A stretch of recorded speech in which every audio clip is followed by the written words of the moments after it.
Bonjour et bienvenue dans cette série de vidéos consacrée aux dérivés. Alors dans cette vidéo, on va parler des fonctions à plusieurs variables et des dérivés partiels qui constituent une branche importante de cette notion de dérivée. Alors commençons tout de suite avec la notion de fonction à plusieurs variables en donnant une définition générale. Donc une fonction de plusieurs variables réelles est une application f de d dans R, où d est l'ensemble de définitions, souvent une partie ouverte bien de Rn. Chaque point du domaine est un n-uplet de réels x1, x2, etc. jusqu'à xn. Et f de x1, x2 jusqu'à xn est un nombre réel, puisque on l'envoie dans R. Donc ici, on a une série d'exemples de fonctions à plusieurs variables. Par exemple, f de xy est égal à x carré plus 3y. On a deux variables ici. Le domaine, c'est R2. On va faire une expression parabolique. Ici, on a f de xy, donc encore deux variables est égal à exponentielle de xy, donc e exposant xy, où ici encore on a une fonction à trois variables, donc une fonction qui dépend de x, y et z, qui est égale à x carré plus y carré plus z carré. Donc ça représente une distance en fait à l'origine. Le domaine ici c'est r cube. Et ici un dernier exemple où on a quatre variables ici, x1, x2, x3, x4, qui est donné par l'expression x1 fois x2 plus exponentielle de x3 moins x4, donc là le domaine sera R4. On va maintenant parler du domaine de définition des fonctions à plusieurs variables. Le domaine de définition d indice f est l'ensemble des points x1 jusqu'à xn pour lesquels l'expression de f a un sens réel. Donc, par exemple, on a f de xy qui est égal à la racine carrée de y moins x carré. Donc le domaine ici de f sera l'ensemble des couples xy appartenant à R2, puisque ici on a deux variables x et y, telles que, eh bien, on doit vérifier la condition d'existence, donc ici, sous la racine carrée, il nous faut donc quelque chose de positif. Donc on aura que, comme condition, y doit être plus grand ou égal à x carré. Et ça constitue donc notre domaine de définition. Pour la fonction f de xy est égale à ln de xy moins 1, bien, ici encore on a une condition d'existence. Donc ce qui est euh, dans le ln ici, xy moins 1 doit être plus grand, strictement plus grand que 0. Donc on aura que le domaine de définition, ce sont tous les couples xy appartenant à R carré, tels que donc xy-1 est strictement plus grand que 0, autrement dit, tel que xy est strictement plus grand que 1. Ici encore un exemple, f de xy est égal à x plus y sur x moins y. Ici encore on a une condition d'existence, car on a une expression au dénominateur qui doit être différente de 0. Donc x moins y doit être différent de 0, donc x doit être différent de y. Le domaine de définition de cette fonction à deux variables sera donc tous les couples xy de R2 tels que x est différent de y. Et ce qui est intéressant aussi, c'est de pouvoir avoir une représentation géométrique de ces fonctions à plusieurs variables, avec ici un premier exemple, une fonction à deux variables f de xy. Donc le graphe de f sera en fait une surface dans l'espace à trois dimensions, dans l'espace R3. Ici on a S qui est égal à tous les couples x, y, z de R3, tels que donc, z est égal à f de xy. Donc le graphe de f est une surface dans l'espace R3. Chaque point xy du plan donne une hauteur z égale à f de xy. Donc par exemple, on a ici la fonction à deux variables f de xy est égale à x carré plus y carré. Et bien cette fonction à deux variables dessine une surface paraboloïde, donc en forme de bol, comme représenté sur le premier schéma juste ici. Et un deuxième exemple, c'est la fonction f de xy est égale à sinus x fois cosinus y, qui elle représente une surface ondulée périodique, comme représenté ici en bas à droite. Et donc on a bien que ce sont des graphes qui dessinent une surface dans l'espace à trois dimensions. Un deuxième exemple sont les courbes de niveau, ou lignes de niveau. Les courbes de niveau de f de xy sont définies par f de xy est égal à c. C est une constante réelle. Elle représente les points où la fonction a la même valeur, comme les courbes d'altitude sur une carte. Donc ici par exemple on a f de xy est égal à x carré plus y carré, où donc on égale à une constante. Donc ça forme des cercles concentriques. Ici sur la représentation graphique à droite, on a l'exemple pour x carré plus y carré est égal à 2. Pour la fonction f de xy est égal à x carré moins y carré, où on égale à une constante, eh bien on a formation ici d'hyperbole. Donc c'est ce qui est représenté en vert avec comme constante 2, donc x carré moins y carré est égal à 2. On a aussi bien sûr des fonctions à 3 variables, on peut aller jusqu'à 4 variables, 5 variables, etc. Généralement on retrouvera souvent les cas pour débuter donc à 2 variables ou à 3 variables, f de x, y, z. Le graphe serait dans un espace du coup à 4 dimensions, qui est plutôt difficile évidemment à se représenter. On étudie plutôt donc les surfaces de niveau, f de x, y, z égale c, où c donc, est une constante réelle, qui sont alors des surfaces dans R3, donc beaucoup plus facile à visualiser, à se représenter dans l'espace. On a par exemple ici f de x, y, z est égal à x carré plus y carré plus z carré est égal à r carré. Donc c'est l'équation d'une sphère de rayon grand R qui est représentée ici en bleu. Et on a enfin la fonction ici f de x, y, z est égal à z moins x, y égale 0. Donc on égale à une constante pour se retrouver donc dans un espace à 3 dimensions, pour retrouver une surface dans R3. Et en l'occurrence ici, cette fonction à 3 variables qu'on égale à 0 représente une surface hyperbolique.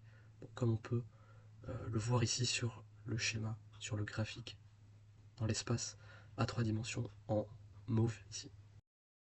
Passons désormais à la deuxième partie de cette vidéo, à savoir les dérivées partielles. On avait pour une fonction à une seule variable la définition de la dérivée via la limite f' de x qui est égale à la limite quand h tend vers 0 de f de x plus h moins f de x sur h. Donc ça c'est notre définition avec l'utilisation de la limite de la dérivée, ce qui mesure en fait la vitesse de variation de f lorsque x varie. Mais si f maintenant dépend de plusieurs variables, par exemple f de xy, on a deux variables, on peut faire varier x ou y ou les deux. Donc on veut donc mesurer comment f change quand une variable varie et que les autres restent fixées. Eh bien c'est exactement le rôle des dérivées partielles.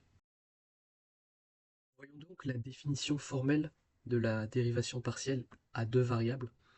Donc soit f une fonction allant de d dans R, où d est un sous-ensemble de R2, puisque ici on est à deux variables, qu'on a f égale à f de xy.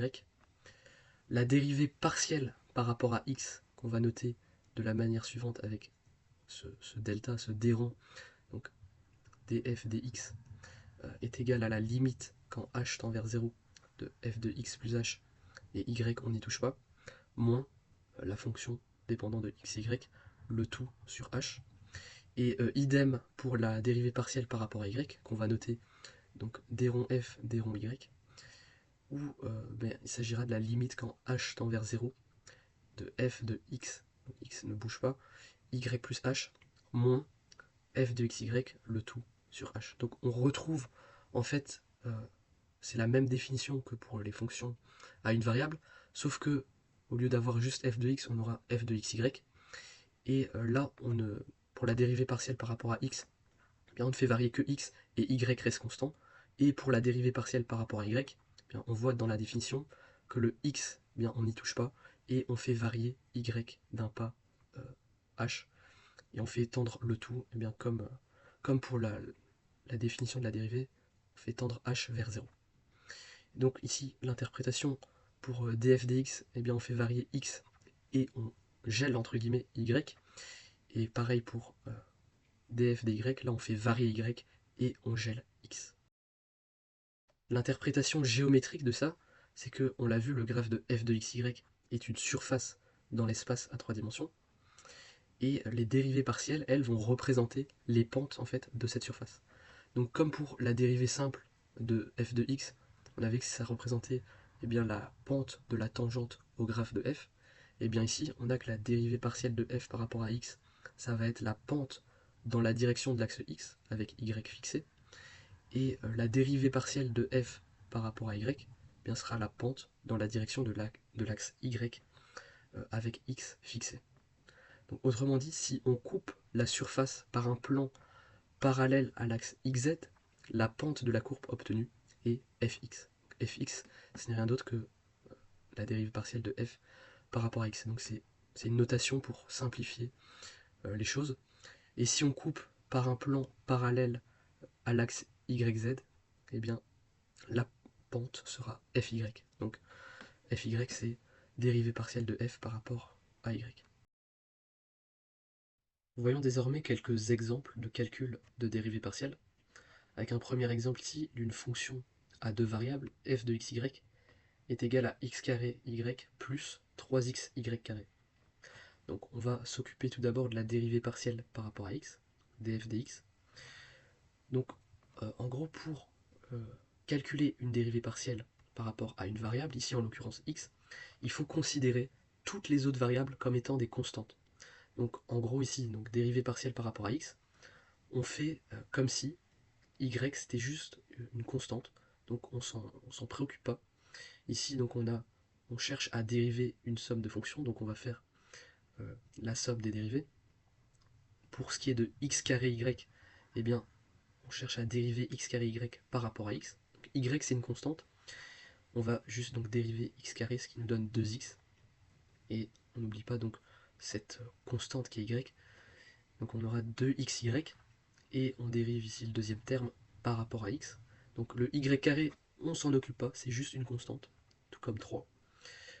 Donc x, lorsqu'on dérive, ça donne 1, donc ça va nous donner ici, pour le deuxième terme, 3y carré. Donc la dérivée partielle par rapport à x de la fonction f de xy sera 2xy plus 3y carré. Et maintenant, si on veut s'attaquer à la dérivée partielle par rapport à y, eh bien, on fait exactement la même chose, mais ici en considérant tous les x comme des constantes. Donc en gros, on ne se préoccupe pas du tout des x, mais on s'occupe des y. Donc lorsqu'on dérive ici le premier terme x carré y par rapport à y, on aura x carré. Et lorsqu'on souhaite dériver le deuxième terme 3xy carré par rapport à y, donc 3x c'est une constante, on dérive y carré, ça donne 2y, donc ça nous donne ici comme deuxième terme 6xy, donc on aura comme dérivée partielle par rapport à y, x carré plus 6xy. Donc en fait on dérive comme d'habitude, mais en traitant à chaque fois l'autre variable comme étant une constante. Deuxième exemple maintenant, avec la fonction à deux variables f de xy est égale à l'exponentielle de xy, on cherche la dérivée partielle par rapport à x, donc on peut noter f indice x. On considère y comme étant une constante. Lorsqu'on dérive l'exponentielle, eh bien on a l'exponentielle elle-même multipliée par la dérivée de ce qui se trouve dans l'exposant. Donc ici, la dérivée de xy avec y qui est une constante. Donc on retrouvera juste y. Donc la dérivée partielle de la fonction par rapport à x sera y fois e exposant xy. Maintenant, pour ce qui est de la dérivée partielle par rapport à y, donc noter fy, on a exactement la même chose. Donc on retrouve l'exponentielle de base multipliée par la dérivation de l'exposant. Donc lorsqu'on dérive l'exposant xy par rapport à y cette fois, donc x c'est une constante, on retrouvera un facteur x devant. Donc la dérivée partielle par rapport à y sera x fois e exposant xy. Pardon. Ici, on a un troisième exemple avec une fonction logarithmique. F de xy est égal à ln de x carré plus y carré. On cherche à dériver ça par rapport à x. Donc ici, on aura 2x sur x carré plus y carré. Ce que je rappelle la dérivée de la fonction ln avec une fonction à l'intérieur du ln, eh bien c'est la dérivée de cette fonction ici à l'intérieur du ln sur bien la fonction elle-même à l'intérieur du ln. Donc ici, par rapport à x, quand on dérive par rapport à x, on ne se préoccupe pas du y, donc on garde au dénominateur la fonction x carré plus y carré, et au numérateur, donc comme j'ai dit, on dérive l'argument du ln. Donc lorsqu'on dérive ici x carré plus y carré par rapport à x, y carré c'est une constante, ça dégage, et la dérivée de x carré sera 2x. D'où donc ici le résultat qu'on obtient de la dérivée partielle de f par rapport à x, qui est égal à 2x sur x carré plus y carré. Même raisonnement pour la dérivée partielle par rapport à y. Donc là, le dénominateur ne change pas, on garde la fonction telle qu'elle est dans le ln, x carré plus y carré, et au numérateur, on retrouve la dérivée de l'argument du ln, donc la dérivée de x carré plus y carré, mais cette fois par rapport à y. Donc le x carré, eh bien, il s'en va c'est une constante, et donc il nous reste la dérivée y carré par rapport à y, donc 2y, ce qui nous donne donc cette expression pour la dérivée partielle de f par rapport à y, qui est égale à 2y sur x carré plus y carré. Enfin, dernier exemple pour conclure cette partie sur les dérivées partielles, avec ici une fonction à 3 variables, f de x, y, z égale x fois l'exponentielle de y, z. On va chercher à calculer donc la dérivée partielle de f par rapport à x, par rapport à y et par rapport à z. Donc, par rapport à x, on a ici bien, e exposant yz qui joue le rôle de constante devant le x, et on va tout simplement dériver x qui vaut 1. Donc on a juste en fait pour la dérivée partielle par rapport à x, e exposant yz, qui est en fait la constante ici devant le x qui va rester lorsqu'on va dériver eh bien, cette fonction par rapport à x. La dérivée partielle maintenant par rapport à y, là le x lui va jouer le rôle de constante, donc il va rester, et on va dériver l'exponentielle, on voit qu'on a du y dans l'exposant, donc on n'oublie pas de multiplier le tout par la dérivée de l'exposant, donc la dérivée de yz, qui sera z, donc d'où l'apparition de ce z ici devant l'exponentielle. Et c'est la même chose pour la dérivée partielle par rapport à z, donc là le x est constant, il reste devant l'exponentielle, on garde l'expression originale de l'exponentielle, et on multiplie le tout par la dérivée de l'exposant, donc de la dérivée de yz. Lorsqu'on dérive yz par rapport à z, on obtient y, d'où l'expression finale ici de la dérivée partielle par rapport à z, fz est égal à xy fois e exposant yz. Voilà, c'est donc ici que s'achève cette vidéo sur les fonctions à plusieurs variables et sur les dérivées partielles. On s'est principalement attardé sur les fonctions à 2 et 3 variables, mais on peut bien sûr généraliser ça jusqu'à n variables. J'espère que la vidéo donc t'aura aidé à mieux jouer, jongler avec les dérivées partielles et les fonctions à plusieurs variables. Si besoin, n'hésite pas à commenter pour poser des questions. Si vous voulez plus d'exercices, je peux éventuellement faire des vidéos qui seront plus centrées sur des exercices de dérivation partielle. Et si la vidéo t'a plu, n'hésite pas à la liker et à t'abonner. Je te dis à très vite pour une prochaine vidéo.